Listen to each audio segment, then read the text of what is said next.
नमस्कार, मैं हूं सुरेंद्र पवार। आदर्श coaching classes YouTube channel Jaitaran में आपका हार्दिक स्वागत, अभिनंदन। आज हम पढ़ने वाले हैं शिक्षा मनोविज्ञान का टॉपिक वंशानुक्रम व वातावरण के बारे में। टॉपिक लगा लीजिएगा, वंशानुक्रम व वातावरण।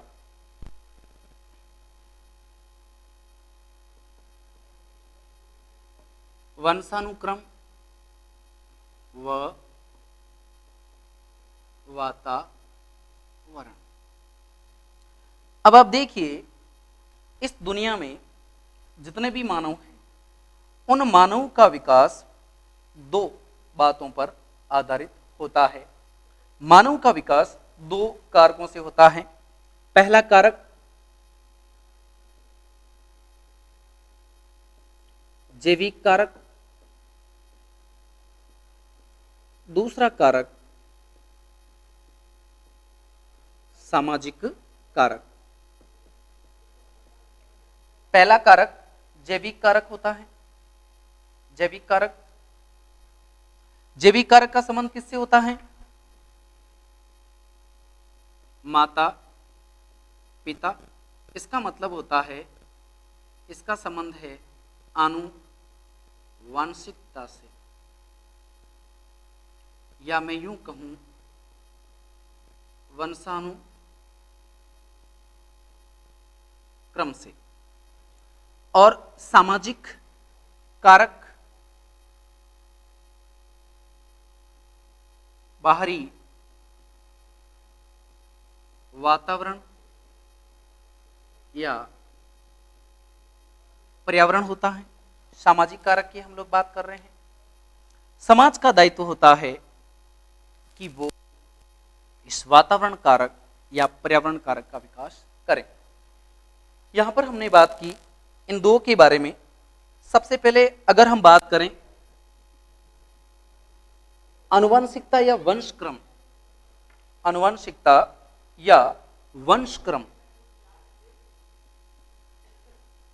वंशक्रम, इसका संबंध किसी भी बालक के माता पिता से सीधा सीधा जुड़ा होता है। ध्यान रखिएगा, वंशक्रम याद रखिएगा, ये जन्म से संबंधित है, जन्म से जुड़ा है। और अगर मैं बात करूं वातावरण, पहली बात हो गई। दूसरी बात, अगर मैं बात करूं वातावरण, तो वातावरण समाज से जुड़ा हुआ है।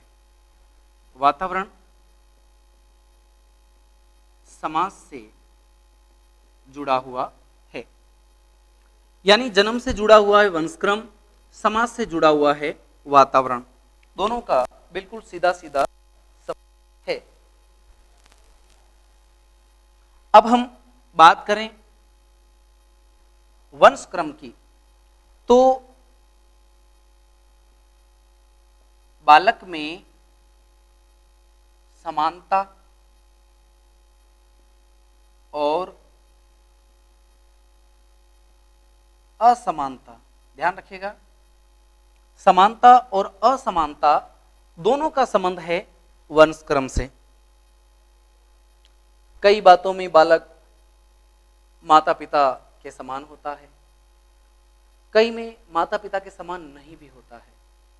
प्रतिभाशाली के बच्चे भी मंद बुद्धि वाले हो सकते हैं, या मंद बुद्धि वालों के बच्चे भी प्रतिभाशाली हो सकते हैं। तो असमानता भी पाई जाती है, क्योंकि एक बालक में जो गुण होते हैं वो माता पिता, दादा दादी, परदादा परदादी, नाना नानी आदि के पूर्वजों के गुण भी होते हैं। तो बालक में समानता और असमानता वंशक्रम में दोनों ही पाई जाती है। ये ध्यान रखने वाली बात है।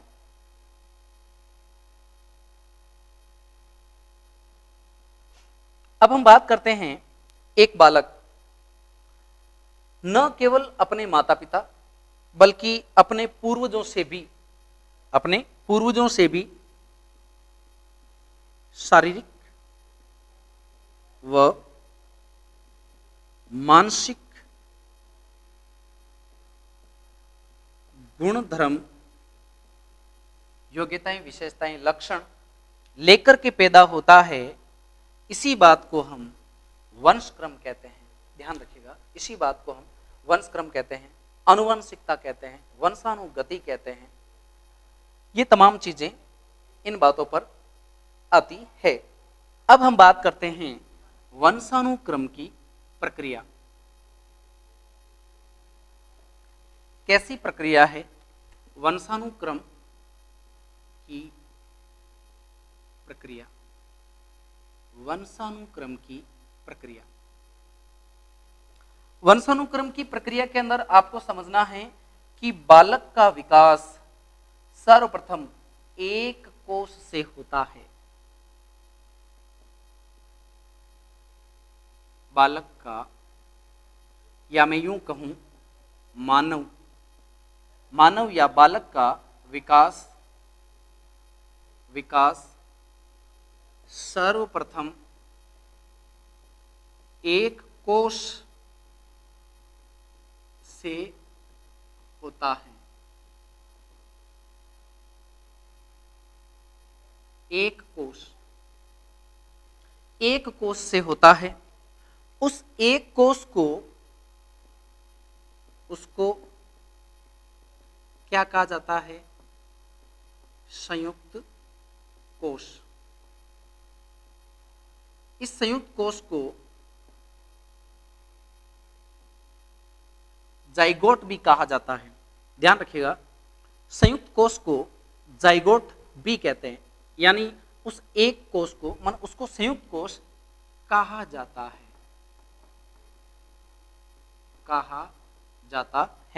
जाइगोट भी कहते हैं, संयुक्त कोष को जाइगोट भी कहते हैं। ये जो संयुक्त कोष है दो उत्पादक कोषों से बना है। संयुक्त कोष दो उत्पादक कोषों से, उत्पादक कोष जर्म सेल, इनसे बना है, दो उत्पादक कोषों से बना है। अब दो उत्पादक कोष कौन? मातृकोष व पितृकोष। इन दो उत्पादक कोषों से बना है, ध्यान रखिएगा, संयुक्त कोष। इसकी हम बात कर रहे हैं। एक, दो संयुक्त कोष दो उत्पादक कोषों से बना है। एक का नाम है मातृकोष, एक का नाम है पितृकोष। तो इन दो उत्पादक कोषों से संयुक्त कोष बना है। मातृकोष माता से, पितृकोष पिता से। ध्यान रखिएगा, मातृकोष माता से, पितृकोष पिता से। अब यहां पर देखिए कि मातृकोष और पितृकोष, संयुक्त कोष की जिसकी अपन लोग बात कर रहे हैं, जाइगोट की जिसकी अपन बात कर रहे हैं, उसके बारे में आगे अपन चर्चा करते हैं। क्या है ये, किस प्रकार से है ये, ठीक है।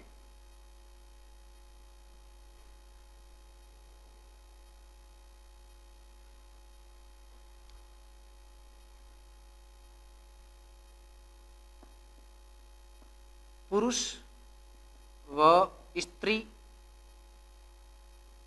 के प्रत्येक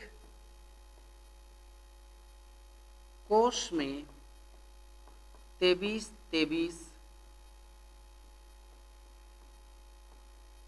गुणसूत्र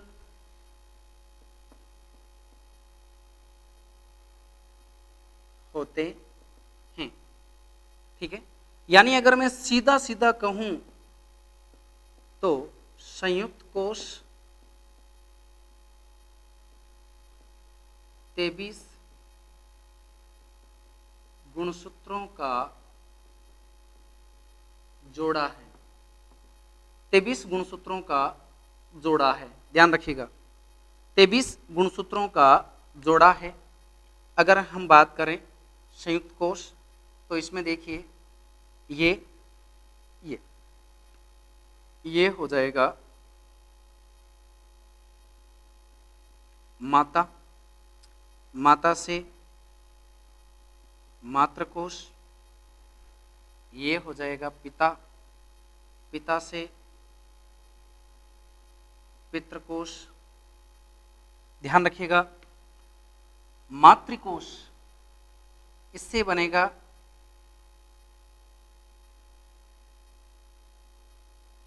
मातृक्य, इससे बनेगा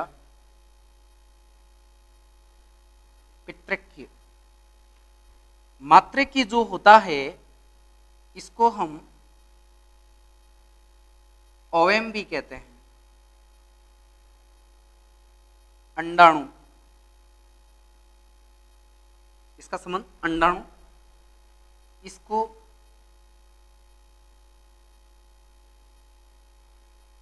स्पर्म, तो ये शुक्राणु। अब अगर हम बात करें कि माता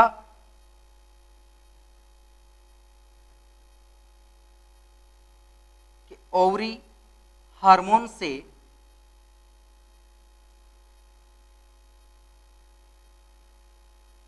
यहां पर ध्यान रखिएगा,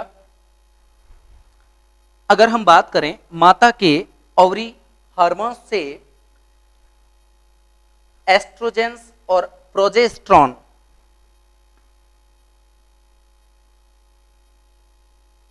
एस्ट्रोजेंस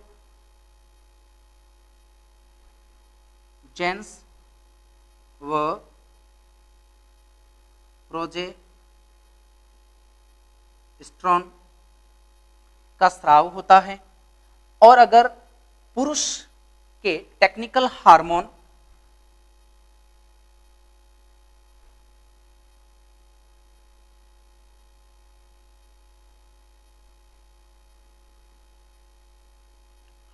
से, ध्यान रखिएगा पुरुष के अंदर टेक्निकल जो हार्मोन है वहां से टेस्टोस्टेरोन व एंड्रोस्टेरोन, टेस्टोस्टेरोन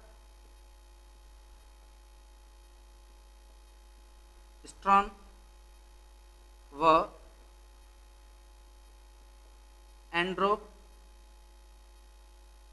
एंड्रोस्टेरोन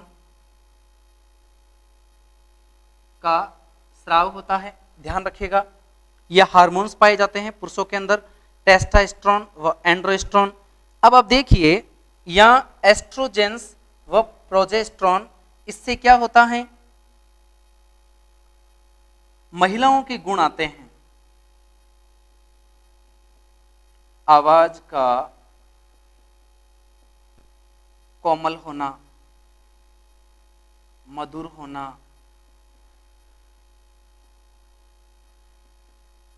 त्वचा का कोमल होना।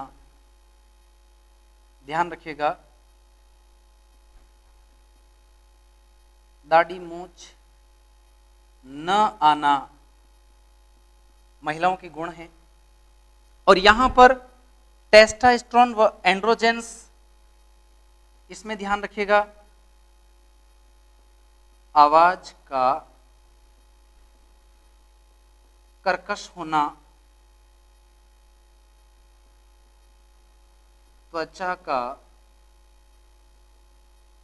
कठोर होना, दाढ़ी मूछ का आना। यानी हम यूं कह सकते हैं पुरुषोचित गुणों का विकास होता है टेस्टोस्टेरोन व एंड्रोस्टेरोन से, और स्त्रियोचित गुणों का विकास होता है एस्ट्रोजेंस व प्रोजेस्टेरोन से। ध्यान रखिएगा ये बात हम कर रहे हैं संयुक्त कोष के बारे में। अब यहां पर देखिए इसी के आगे हम पढ़ रहे हैं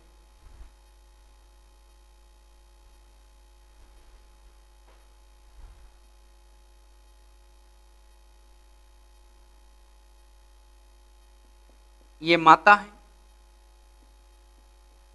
ये पिता हैं, 22 गुणसूत्र, 22 गुणसूत्र, दोनों में XX XX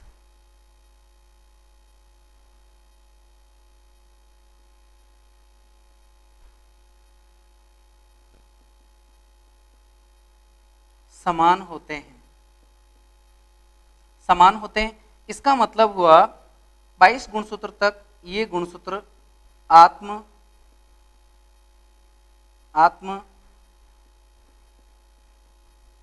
गुणसूत्र कहलाते हैं, आत्म गुणसूत्र कहलाते हैं। ध्यान रखिएगा, आत्म गुणसूत्र कहलाते हैं। 22 गुणसूत्र इसमें भी, 22 गुणसूत्र इसमें भी, दोनों में बराबर होते हैं, समान होते हैं, दोनों ही XX होते हैं। ठीक है, इनको आत्म गुणसूत्र कहा जाता है। ये समानता लिए हुए होते हैं, दोनों में ही समानता पाई जाती है। 22 जोड़े अगर मैं बात करूं तो दोनों के समान होते हैं, 22 जोड़े दोनों के समान होते हैं। अब मैं बात कर रहा हूं यहां पर 23वां,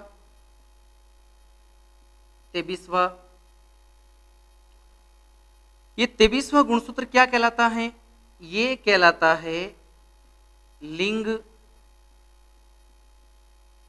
गुणसूत्र। ध्यान रखिएगा, ये लिंग गुणसूत्र इसलिए कहलाता है क्योंकि 23वां माता का होता है XX,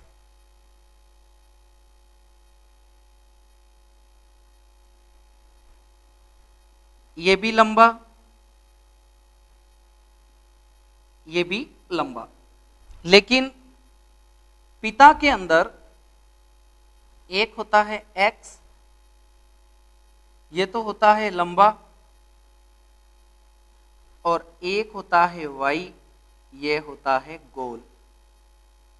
तो अब आप समझ गए होंगे कि किसी भी माता के गर्भ में, किसी की महिला के गर्भ में लड़का होगा या लड़की होगी, ये कौन तय करता है? पिता तय करता है, पितृक्य तय करता है, शुक्राणुओं से तय होता है। क्योंकि पुरुष के अंदर ही X और Y पाया जाता है, महिला के अंदर तो 23वां जोड़ा भी XX, मन दोनों ही लंबे गुणसूत्र होते हैं। अब आप देखिए यहां पर अगर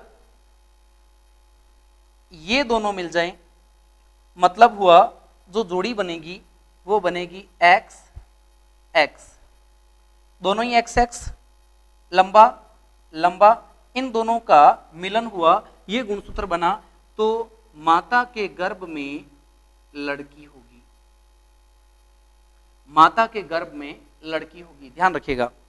अब अगर यहां मैं बात करूं, ये दोनों मिल जाएं, ये दोनों का मतलब हुआ X Y, तो ध्यान रखिएगा मां के गर्भ में लड़का होगा, मां के गर्भ में लड़का होगा। ध्यान रखिएगा, मां के गर्भ में लड़का होगा अगर ये हो तो। अब कई बार X Y Y गुणसूत्र आ जाते हैं, X Y Y गुणसूत्र आ जाते हैं, तो ये असामान्यता होता है। ध्यान रखिएगा, असामान्यता होता है। ऐसा पुरुष, ऐसा व्यक्ति अपराधी प्रवृत्ति का होता है, पुरुष अपराधी प्रवृत्ति का होगा। ध्यान रखिएगा, हम यहां पर बात कर रहे हैं XX XY Y के बारे में। एक पीढ़ी ऐसी आती है XXY, XXY। XXY में क्या होता है, यहां पर ध्यान रखने वाली बात है, दिखता तो पुरुष जैसा है लेकिन वह पुरुष होता नहीं है। ध्यान रखिएगा, दिखता तो पुरुष जैसा है लेकिन वह पुरुष होता नहीं है, अप्रजाई होता है, क्लाइनफेल्टर्स लक्षण उसमें पाए जाते हैं। दिखता पुरुष जैसा लेकिन अप्रजाई होता है ना, ध्यान रखिएगा, अप्रजाई होता है, सीधी सी बात है। इसको क्लाइनफेल्टर्स सलक्षण भी कहा जाता है, क्लाइनफेल्टर्स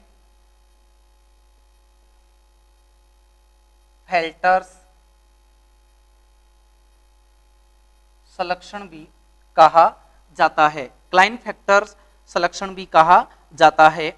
यानी दिखता पुरुष जैसा है लेकिन पुरुष होता नहीं, अप्रजाई होता है, मन किन्नर की तरह होता है, सीधी सी बात ये हुई। ठीक है, आगे हम बात करते हैं। कई बार x0 यानी एक x ही है, ध्यान रखिएगा, x0 का मतलब हुआ एक x ही है। अब ऐसी महिलाएं दिखती तो महिला जैसी हैं लेकिन महिलाओं वाले लक्षण उसमें होते नहीं हैं, दिखती महिला हैं लेकिन महिला के लक्षण नहीं। अब ये जो होता है इसे टर्नर सिंड्रोम बोलते हैं, इसको बोलते हैं टर्नर सिंड्रोम्स, क्योंकि x एक ही है, ये तो 0 है, यानी एक x के साथ ही जो लड़की पैदा हुई, हालांकि जो भी लड़की होती है वो डबल x में होती है ना, ये होती है लड़की, लेकिन अगर कोई एक x के साथ ही पैदा हुई, ये तो 0 है, तो दिखती महिला है लेकिन महिला होती नहीं, मन महिलाओं के लक्षण नहीं, ऐसी महिला कभी भी मां नहीं बन सकती, बांझ स्त्री जिसे हम कह सकते हैं, याद रखिएगा, बांझ स्त्री के लक्षण होते हैं। एक एक्स वाली महिला बांझ स्त्री के लक्षणों वाली महिला होती है। तो मतलब ये हुआ पुरुष का 23वां गुणसूत्र लिंग गुणसूत्र होता है, ध्यान रखिएगा, पुरुष का 23वां गुणसूत्र लिंग गुणसूत्र होता है। अतः हम सीधा सीधा ये कह सकते हैं कि पितृक्यों को वंशानुक्रम निर्धारक गुणसूत्र भी कहा जाता है, वंशानुक्रम निर्धारक गुणसूत्र भी कहा जाता है, वंशानुक्रम निर्धारक गुणसूत्र भी कहा जाता है। हम बात कर रहे हैं यहां पर गुणसूत्रों के बारे में, अलग अलग प्रकार के प्रश्न हैं।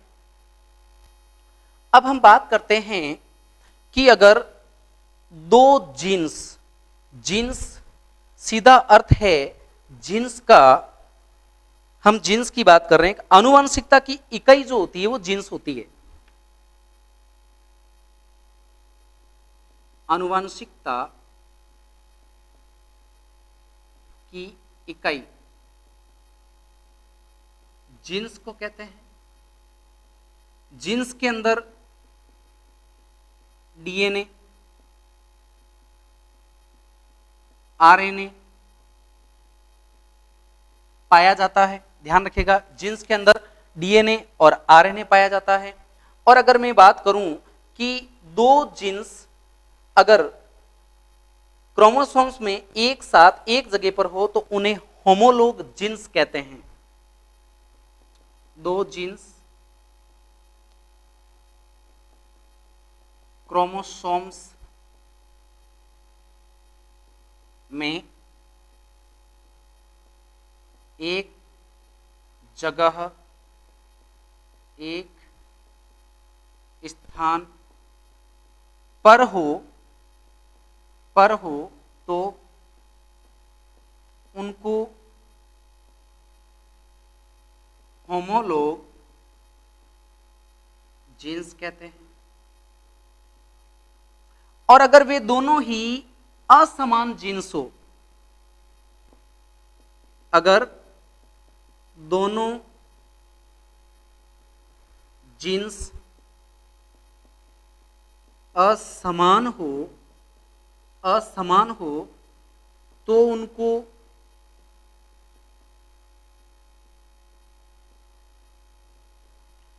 एलेल्स जीन्स कहते हैं। एलेल्स जीन के नाम से उनको जाना जाता है। अगर दोनों जीन्स असमान हो तो उनको एलेल्स जीन्स के नाम से जाना जाता है। अगर मैं बात करूं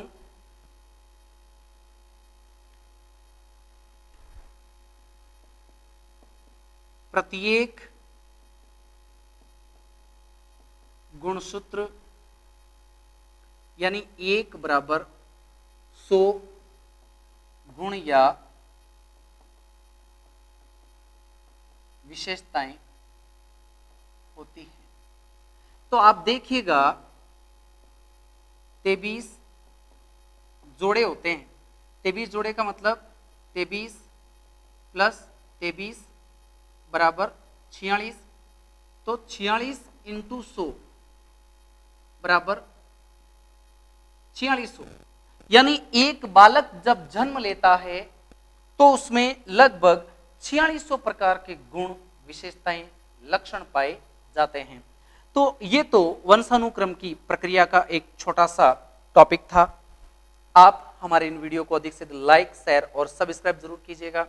हम आपके लिए बिल्कुल ऑफलाइन की तरह बहुत ही शानदार तरीके से नोट्स बनवा रहे हैं। तो प्लीज आप हमारे वीडियो को अधिक से अधिक लाइक, शेयर और सब्सक्राइब जरूर करें।